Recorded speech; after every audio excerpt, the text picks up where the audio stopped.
Dear students, देखिए आज start करते हैं एक्सरसाइज 4.6। दी गई समीकरण निकाय का संगत अथवा असंगत के रूप में वर्गीकरण कीजिए। किसके रूप में? संगत असंगत, यानी कि हमको कोई क्या दी जाएंगी इक्वेशन, उनको हमको सबसे पहले क्या करना है, आयु के रूप में लिखना है। कैसे लिखते हैं देखिए,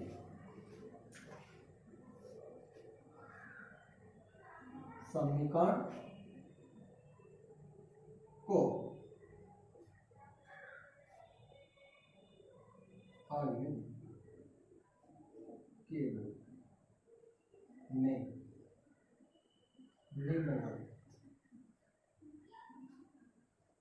लिखते हैं, यानी कि हम लिखते हैं ए एक्स प्लस बी की फॉर्म में, ए एक्स बराबर बी की फॉर्म। ए की वैल्यू यहाँ पर क्या होती है, यानी एक्स वाई जेड के साथ में जो भी क्या लगे होते हैं टर्म, कौन कौन से, यानी कि जैसे 1 2 3 अलजेब्रिक टर्म लगे होते हैं, लिखते हैं एक्स के साथ 1, वाई के साथ 2 2 3। एक्स की वैल्यू क्या होती है, यानी कि जो कैसे टर्म होते हैं, चार टर्म, इसमें कौन कौन सा एक्स वाई। बी की वैल्यू क्या होती है, जिनके साथ चार टर्म नहीं होते, जैसे 2 3। यानी ए की वैल्यू क्या है, ए का मैट्रिक्स 1 2 2 3, एक्स का एक्स वाई जेड, यानी कितने वेरिएबल हैं, 2 वेरिएबल। बी की वैल्यू 2 3। अब देखिए हमको बताना है संगत असंगत। कैसे बताते हैं, यानी कि हम जो ए मैट्रिक्स होता है उसका डिटरमिनेंट निकालते हैं। अगर determinant does not equal to 0 आता है तो निकाय क्या होता है, संगत। क्या होता है, संगत। अगर 0 के इक्वल आता है, असंगत।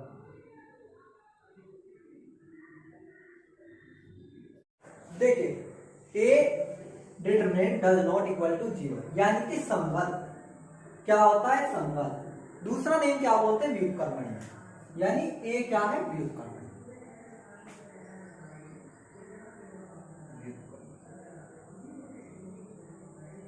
अगर 0 के इक्वल आता है, अव्युत्क्रमणीय।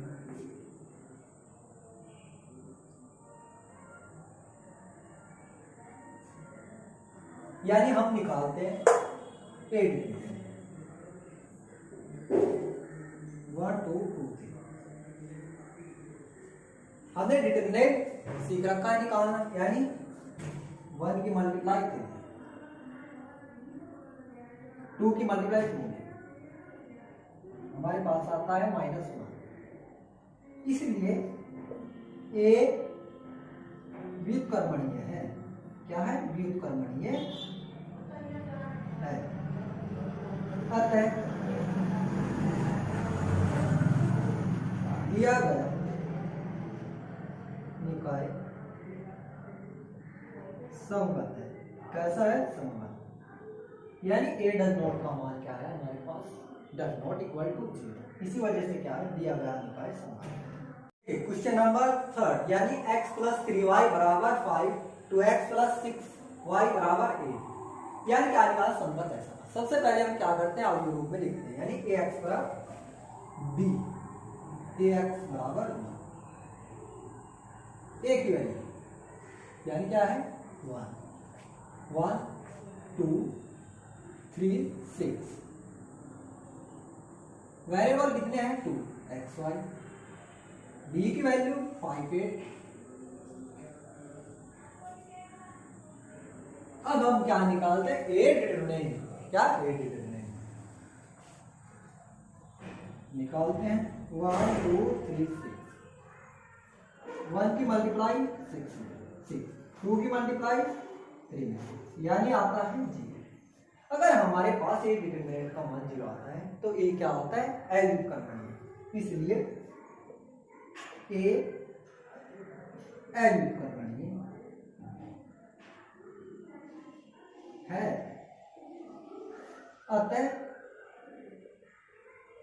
दिया गया निकाय असंगत है। क्या है, असंगत।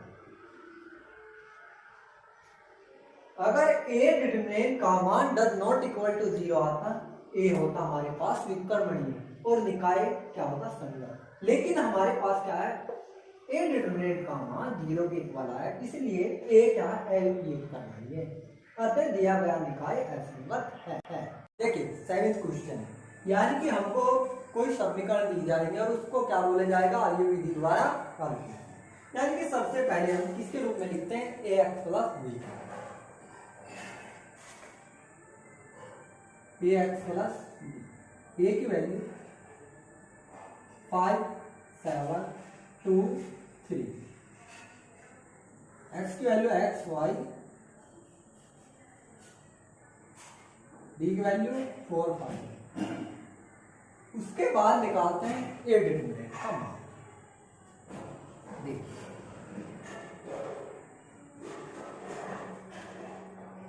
2 3, यानी 5 की मल्टीप्लाई किसमें करते हैं 3 में, 7 की मल्टीप्लाई 2 में 1 आता है, यानी डज नॉट इक्वल टू 0,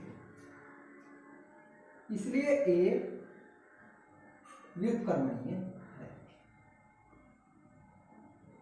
क्या है, व्युत्क्रमणीय है।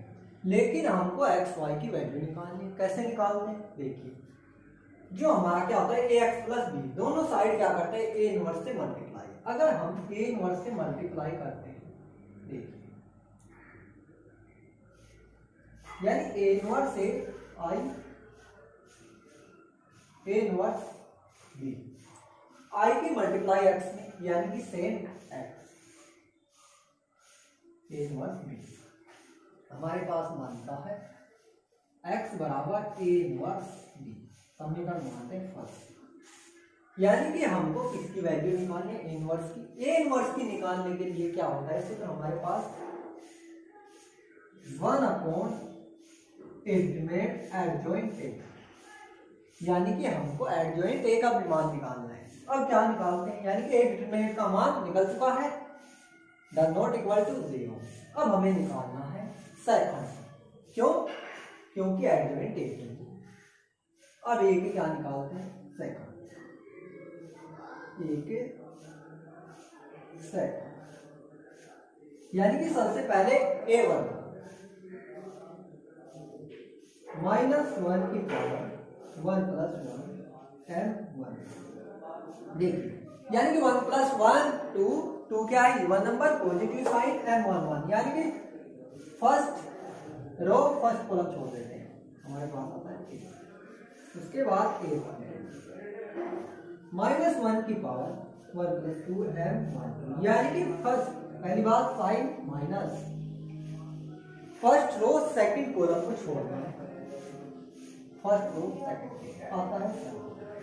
उसके बाद a1 -1 की पावर 2 + 1 m2, यानी कि साइन आता है negative, second row first column छोड़ना है, आता है हमारे पास 2। इसके बाद a2 निकालते हैं, 2 + 2 m2, यानी कि सेकंड रो सेकंड कॉलम को हमको क्या करना है, छोड़ना है, आता है हमारे पास सेकंड रो आता है हमारे पास 5। अब हम क्या करते हैं, मैट्रिक्स बनाते हैं।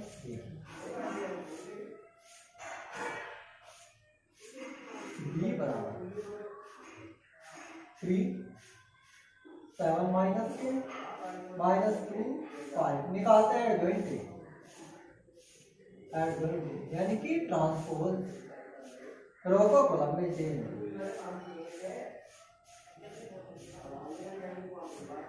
अब निकालते हैं इनवर्स का मान,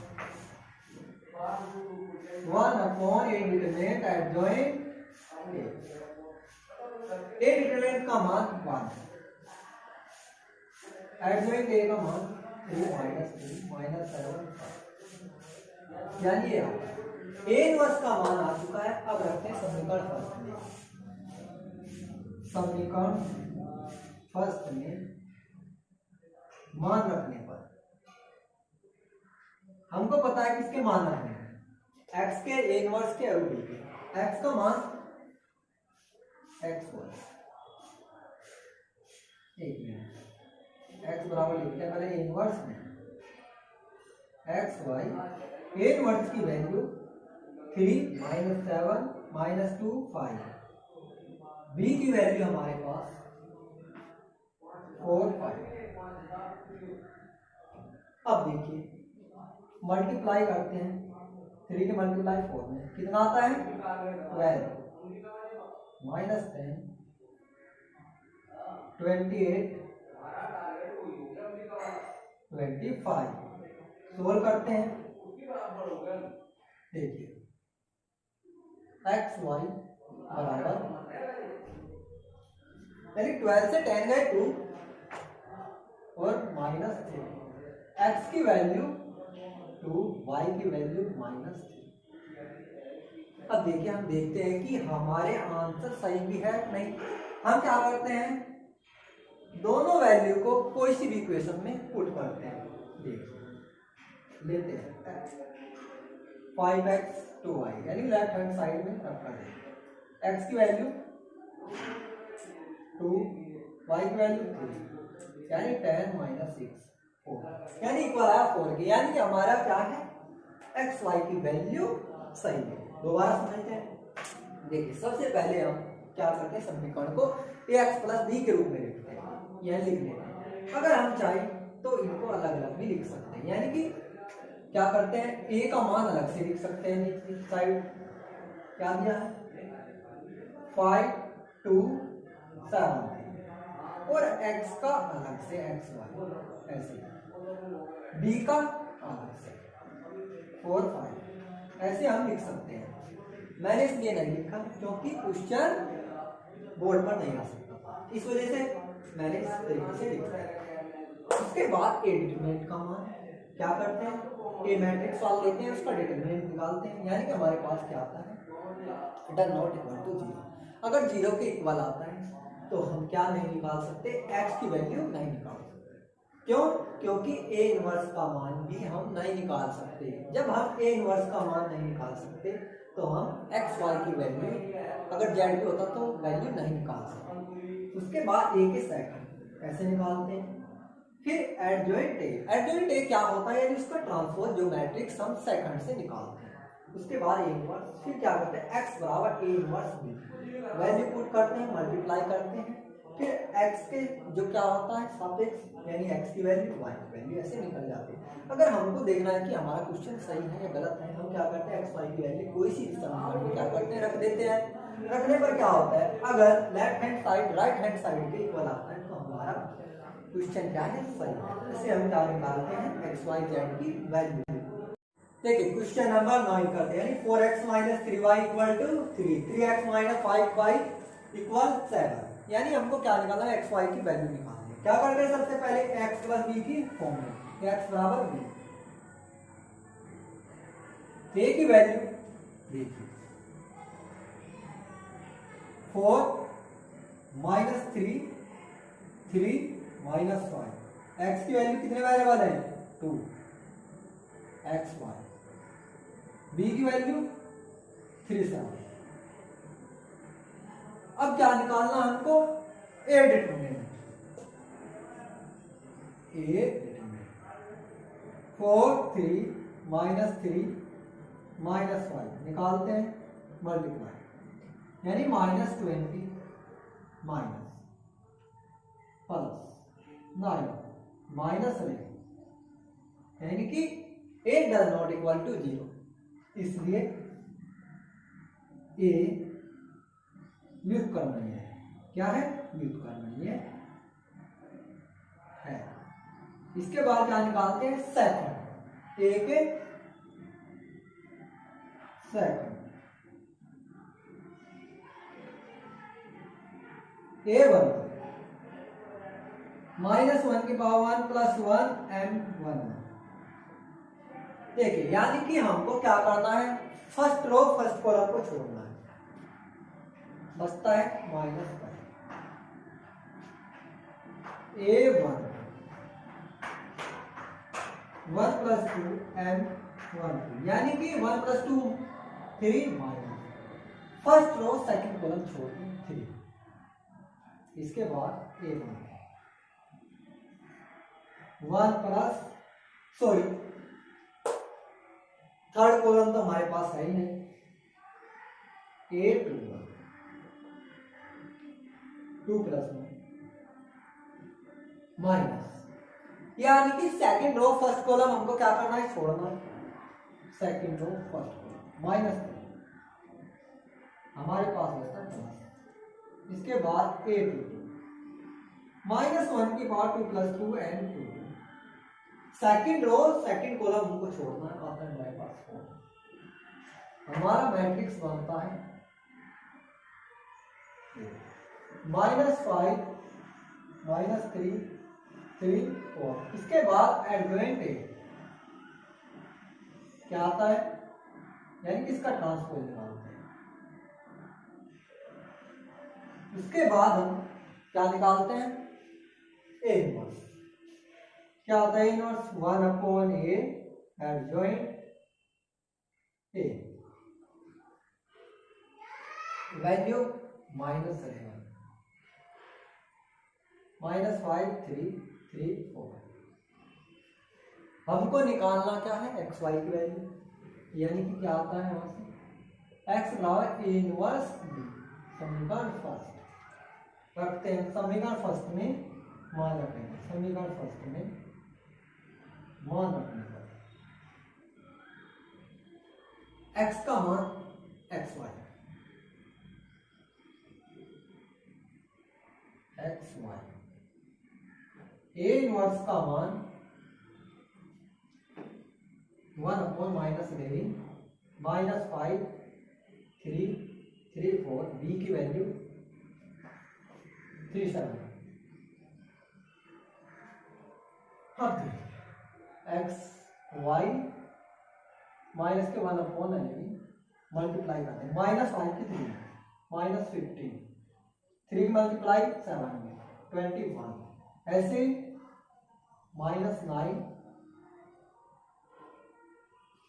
28 1/11 माइनस कितना बचता है 6, कितना बचता है 19। 11 से क्या करते हैं, डिवाइड माइनस, यानी 6/11 19/11 माइनस एक्स वाई। एक्स की वैल्यू क्या आती है हमारी, माइनस की 6/11, वाई की वैल्यू -19/11। अब दोबारा समझते देखिए, यानी कि सबसे पहले हम क्या करते हैं, समीकरण को ax बराबर b की फॉर्म में लिखते हैं। फिर हम क्या करते हैं, ए डिटरमिनेंट का मान निकालते हैं। हमारा मान क्या आता है, डज नॉट इक्वल टू 0, इसीलिए क्या ए बिल्कुल करना है, ए के सेकंड का क्या निकालता है, एडजॉइंट। फिर हम क्या करते हैं, ए इनवर्स निकालते हैं। एक्स बराबर ए इनवर्स बी में हम मान पुट करते हैं, मल्टीप्लाई करते हैं। मल्टीप्लाई करने पर हमारे पास क्या आता है, एक्स वाई की वैल्यू 16, यानी कि 4 किलोग्राम प्याज, 3 किलोग्राम गेहूं और 2 किलोग्राम चावल का मूल्य कितना रुपए है, 7 रुपए। 2 किलोग्राम प्याज, 4 किलोग्राम गेहूं, 6 किलोग्राम चावल का मूल्य कितना है, 90 है। 6 किलोग्राम प्याज, 2 किलोग्राम गेहूं और 3 किलोग्राम चावल का मूल्य 70 रुपए है। आयु विधि से प्रत्येक का मूल्य इसमें ज्ञात करना प्रति केजी में। देखिए हम क्या करते हैं, माना 1 किलोग्राम प्याज, 1 किलोग्राम गेहूं और 1 किलोग्राम चावल का मूल्य क्रम से मानते हैं, यानी क्या क्या, एक्स वाई जेड है। अब देखिए, अगर हमको 4 किलो प्याज लेते हैं, यानी एक्स से क्या करते हैं, मल्टीप्लाई 4x प्लस 3 किलो गेहूं 3y, 2 किलो चावल 2z बराबर 60, यानी 60 रुपए का। अब दूसरी कंडीशन, 2 किलोग्राम प्याज, यानी x है 2x plus 4y plus 6z बराबर कितने रुपए के, 90 रुपए। इसी तरीके से 6 किलोग्राम प्याज, 6x 2 किलोग्राम गेहूँ, 3 किलोग्राम चावल, 70 रुपये।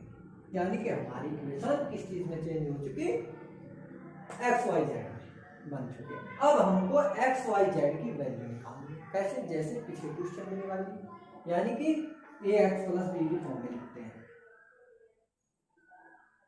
ए की वैल्यू 4 3 2 2 4 6 6 2 3,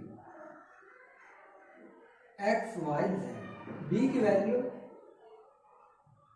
60 90 70। अब निकालते हैं ए डिटरमिनेंट का मान, 4 2 6 3 4 2 2 6 3 निकालते हैं। देखिए क्या आता है, 4 मल्टीप्लाई करते हैं 12, उसके -3 छोड़ देते हैं, 2 की मल्टीप्लाई 6 या +2, उसके बाद फर्स्ट और थर्ड छोड़ देते हैं, 2 की मल्टीप्लाई 2 में 4, 6 की मल्टीप्लाई या 4 करते हैं, ये 0 हो जाता है, माइनस के 30, ये बचता है हमारे पास, मल्टीप्लाई करते हैं प्लस के 90 -40 आता है हमारे पास 50, डज नॉट। इसलिए ए व्युत्क्रमणीय है। इसके बाद क्या निकालते हैं, ए के second,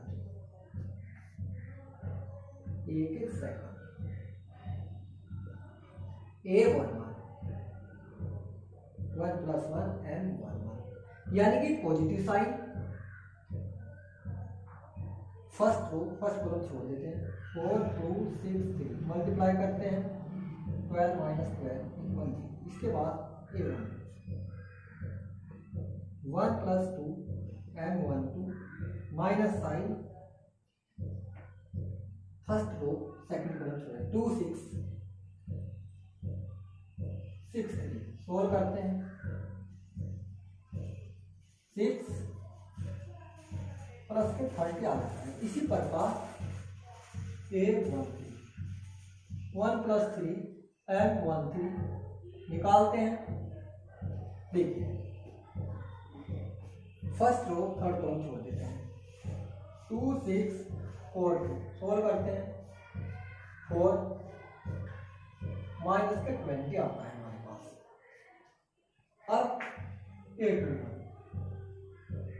+ 1 and 2 1 then 2 + 1 minus sign, second row first column छोड़ा है, 3 2 2 3 3 2 2 3 सोल्व करते हैं, -9 - 4 माइनस के 5, ए 2 2 निकालते हैं, 2 + 2 and 2 2। देखिए सेकंड रो सेकंड कॉलम छोड़ देते हैं, 4 6 2 3 4 6 2 3 सोल्व करते हैं, 20 यानी आता है 0। उसके बाद ए 2 3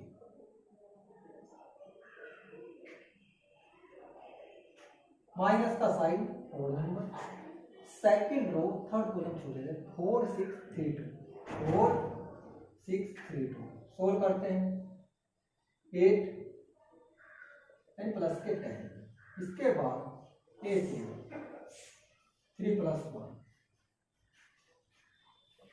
पॉजिटिव साइन, यानी कि थर्ड रो फर्स्ट कॉलम छोड़ते हैं, 3 4 2 6